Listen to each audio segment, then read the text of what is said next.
Here on the OCU Athletics Update, we're talking to Delaware Resource Group Superstar Athlete of the Week, Sara Ricks, sophomore soccer player from Keller, Texas, scored the game-winning goal in an overtime game against Southwestern Christian.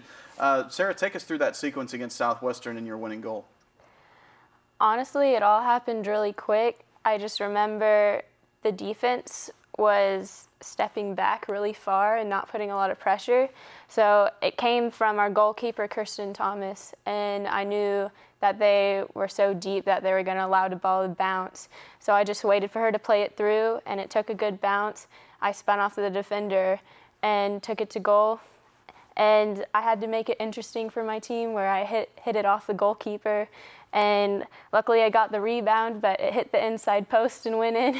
And honestly, after that, all I remember is turning around and running and screaming to my teammates to celebrate, because I've never scored an overtime goal before, and it's a memory that I'm going to cherish forever with those girls on the field with me.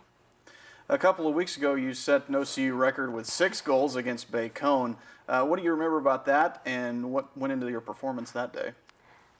Honestly, I have to give all of the credit of the record that was set to my teammates. 4 of the 6 goals that I scored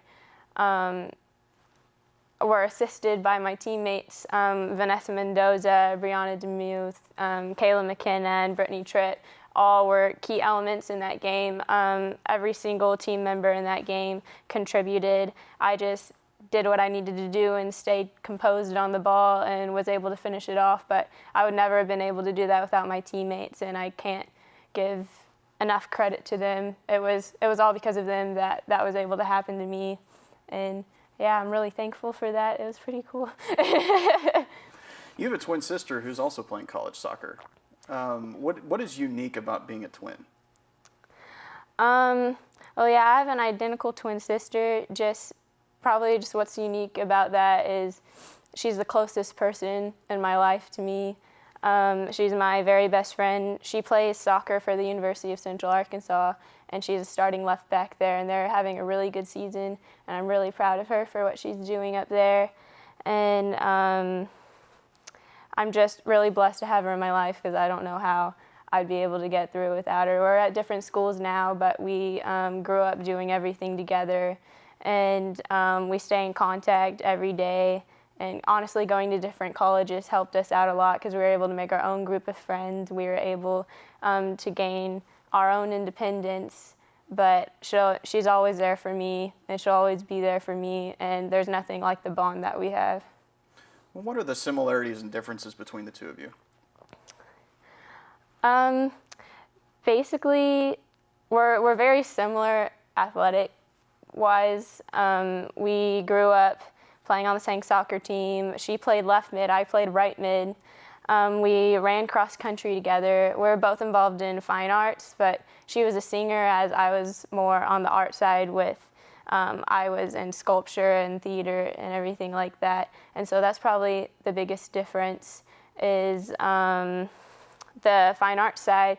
Also, she's a little bit quieter than I am, but once you get her to break out of her shell, she's actually really crazy. But yeah, we're pretty similar people, but I mean, yeah, we have different personality traits, but she's the person that I go to that helps me through all of my problems, and I do the same for her, but we just do it in different ways. We're just there to support each other.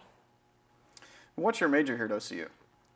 I'm a BFA design and production major with an emphasis on scenic design. All right, so what are some career goals that you would have with that path? My dream is after college I wanted to move to New York City, and I'd like to design the sets of Broadway shows and paint the sets of Broadway shows and just continue my career doing that. That's always been my dream ever since I got to college. I just want to go to New York City, and I want to paint and hopefully make enough money off of that to have a successful life. What are some of the things you've been studying in your curriculum that have stuck out to you?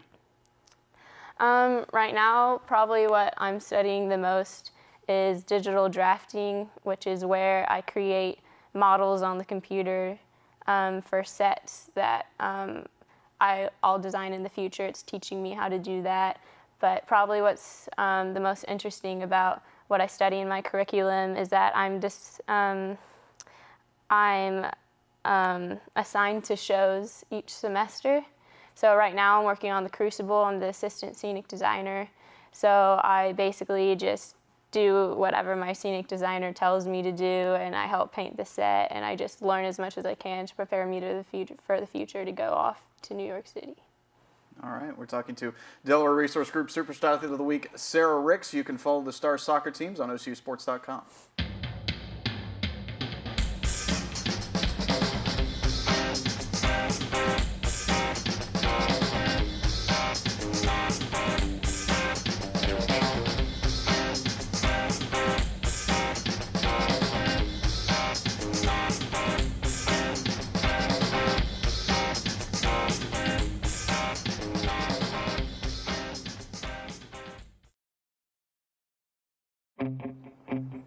There's a call to be answered.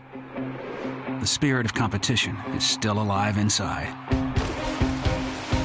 The desire still drives. The phrase student athlete has a great ring to it. Lasting friendships are ready to be made. You just want to keep playing. Game on. Learn more at NAIA.org. Here on the OCU Athletics Update, we're talking to men's basketball coach Vinay Patel. The Stars open the season on October 31st against Southwestern Oklahoma State. And Coach, last year's team advanced to the NAIA tournament. What does that experience do for the guys that are coming back this year? You know, we got a nice core group of guys back. I'm really excited about. They've been a tremendous help as far as acclimating our new guys with how we like to run our program. But they had a tremendous year last year. We had a lot of youth on the team last year. Some guys that had some experience, but not just in-game experience when I took over. So with the 5 guys that are back, you know, I think they've really helped set the tone for what we're trying to accomplish this year. You guys won a handful of games in the last minute and the last possession on a couple of occasions. What does that experience do for a team? You know, I just think it helped that we value every possession that we play, whether it's on offense, whether it's on defense, especially in practice. We really harp on it all the time, how important each possession is. And I think the way that we had our team structured last year and the things that we focused on really helped us down the stretch. The fact that we were in so many close games, if you would just talk to some of the guys that were here last year, as we got in more and more of those throughout the season last year, they got more and more comfortable and got to where they weren't panicking and were pretty poised in those instances. So, you know, just the fact that they really learned to value the basketball and value each possession, I think that really helped us down the stretch of some very key games last year. Take us through some of your new guys that you have on the team this year. I know there's a lot more size this year than there was last year. We do. We got, you know, that was one of the first things we wanted to really address with our recruiting class was to get a little bit longer inside. I thought that could really help us as we progress, you know, in being my second year here. So, you know, we added 3 really good interior kids, 2 6'9" kids, Xavier Smith and Tyler Alderman. We're really looking a lot from them, especially them being senior transfers for us. And then Ryan Wiley is getting better and better every day. I'm really excited about him. He looks to be kind of the guy on our team who could defend any position on the floor. So, you know, our 3 big kids I'm really excited about, but we've even added size with our guards. You know, Walter Rickett is a guard that's got an incredible vertical. One of the highest I've ever had as far as coaching a guard at his position, but he's also over 200 pounds.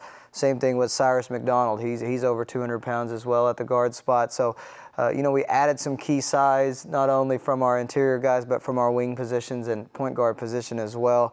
And then I like our true freshman that's in Ben Eck as well. You know, he's done a really good job of coming in. He's growing up in a hurry. I think, you know, it's been fast and furious for him, but I really like where he's coming along as well. You guys picked to finish second in the Sooner Athletic Conference. What does it take to compete in this league and to compete for a championship in this league?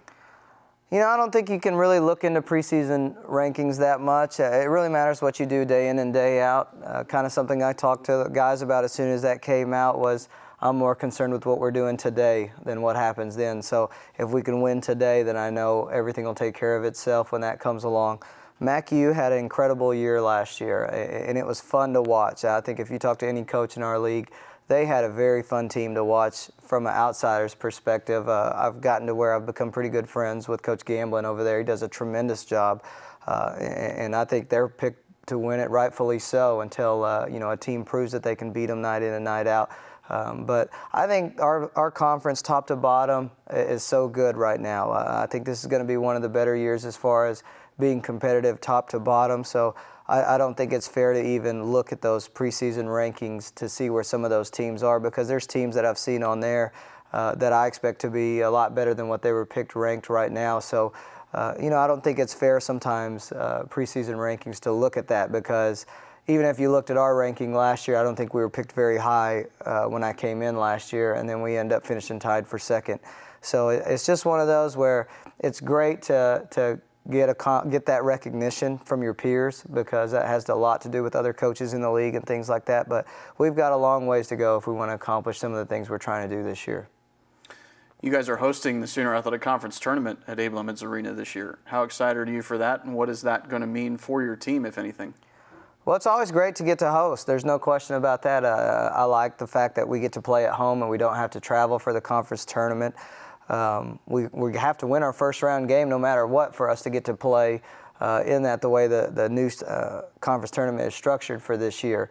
Home's not the answer, though. That's the one thing I will say. If you look at our team last year, we had a better conference record on the road than we did at home. So I don't know if home's necessarily the answer. It is nice, though, to get to play in front of our fans and our students in that setting if we're fortunate enough to make it at that stage. But I like it. I'm excited about it. I'm excited about the chance to get a couple more extra home games if we can make it to that point in the season. And we're hitting hopefully on all cylinders at that moment in the season. You talked about a little bit of a different structure for the conference tournament. Take us through that, and also, are there any other rule changes that we'll see in the men's game this year? Well, the way we have it set up is the 4 highest seeds in the conference tournament this year will host the first round game. And so who knows where that's going to fall, where we'll be playing at that time. And then once you get out of the first round, then it will come to our site for the Final Four. So that's kind of the new structure. In the past, the whole conference tournament's been at a particular site, but this year we've restructured it a little bit to where just the Final Four will be at the host site. And it hopefully helps protect our highest seeds as well, moving forward. So, that's a big change in the conference tournament, but we really like that format based on, my conversations with other coaches in the league.